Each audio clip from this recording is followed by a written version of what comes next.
So I thought I would record a little video. Lots of stuff going around, and I've been seeing loads of posts from the Adoption Special Guardianship Leadership Board, kind of stop the cuts. They've probably got a hashtag. I'll work out the hashtag. And I guess I've been thinking about it, and seeing increased publicity, and it's amazing to see that kind of the support that they've got. And I guess I totally get all of that stuff, and I'm not being particularly vocal about all of that because I kind of have these quite complicated feelings. But I guess it's hard to even say that because you think, well, what are the complicated feelings? Because how can you be against cutting the fund? And I think that my complicated feelings come because actually I think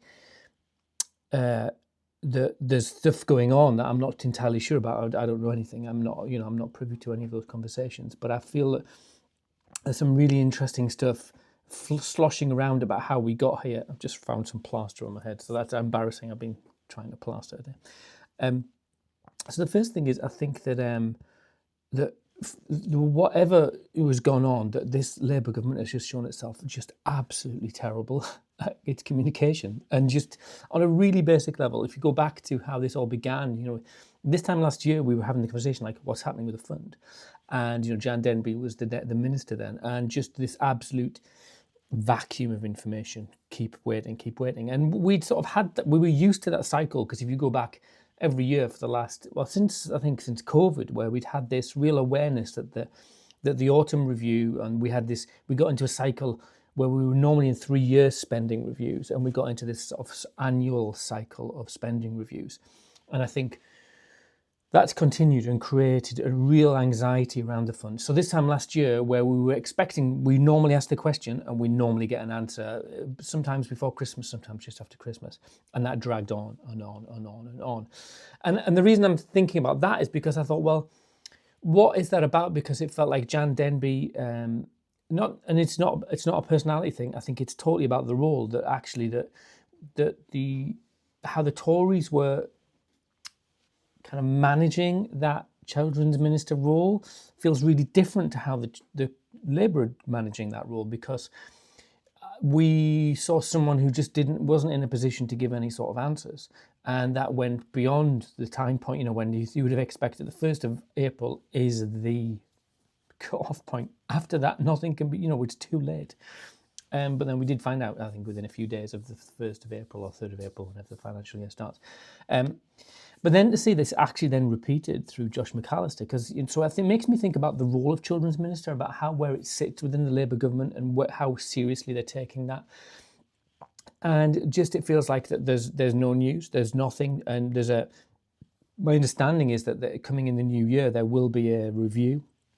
Well, no, there'll be a consultation on what we do with the fund, which I think is a legitimate stance.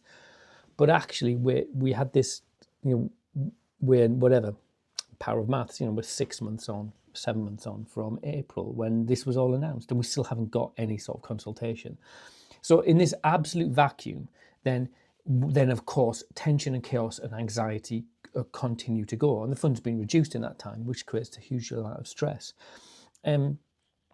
Also thinking about, well, actually Josh McAllister is a really interesting choice, and so if people cast their minds back to 2021, I think it was, the care review was established by the Tory government, and Josh McAllister headed that through, and he consulted for wasn't that long, but then the findings came out, and there was lots of criticism, but there's always lots of criticism, so you're not sure whether to sort of take it that seriously or to. You kind of go, well, let's see what the proof of the pudding's in the eating. And Josh McAllister's review was really interesting, and I think there was some really good stuff in there. But interestingly now was that there was really, really not a lot about adoption in there. And so we've got someone who is potentially not that interested. And I remember I was thinking about the conversation I had with him. It's making me sound like I'm high-wiling, but we invited him on the podcast before and afterwards. And it was clear that he felt that adoption had a fair slice of the cake. And I think that's maybe a legitimate position in regards to then, that adoption had the fair slice of the cake in terms of, by comparison to kinship and fostering in dire need of reform. So now we turn the clock forward, and Josh McAllister became an MP. Josh McAllister became the children's minister. Was that always the plan? That'd be an interesting question to ask him. Now he's got his hands on the purse strings, but he just hasn't. Clearly, the government. If you turn the clock back 10 years and you think of someone like Edward Timpson, who was someone who drove change, who instigated reform, who instigated the Adoption Support Fund, and very different to how this government is running the whole system. And maybe they've got this grand plan, but we don't know. And maybe they've got this idea of what they want to see in the future, but we just don't know. And I think that for me is sort of unforgivable. I think that's the one thing that really gripes me. I've not even got onto the Adoption Support Fund, because I think that we've got £50 million been set aside for adopted children, and that's an awful lot of money. But the origins of the fund were, it was only ever meant to be temporary. It was only ever meant to be this stopgap while adoption support services, while the regionalisation of the agenda kind of worked its way through, and we've got services. We've got these 34 regional adoption agencies that are resourced and equipped and trained to deliver this therapy, or to kind of share, to provide adoption support for children and adults, and their parents and their families, but we're not there. So we've kind of got this fund that was always really complicated, and it provided this great opportunity for regional adoption agencies to go, well, it's nothing wrong with us. We've made the application and the fund are not managing it, and then the fund were kind of this anonymous. McDonald managed the fund, continued to manage the fund, and they're anonymous, but it's really easy to lay all the problems with the fund at their door in terms of the bureaucracy, but oftentimes it was just ineffectual or inefficient application process. And sort of, I guess part of when I was at the DFE, it was really clear that quite often what was being said to families by whoever was doing the assessment was often just completely just out of odds or out of kilter with what the fund was saying. But the fund are anonymous in all of that.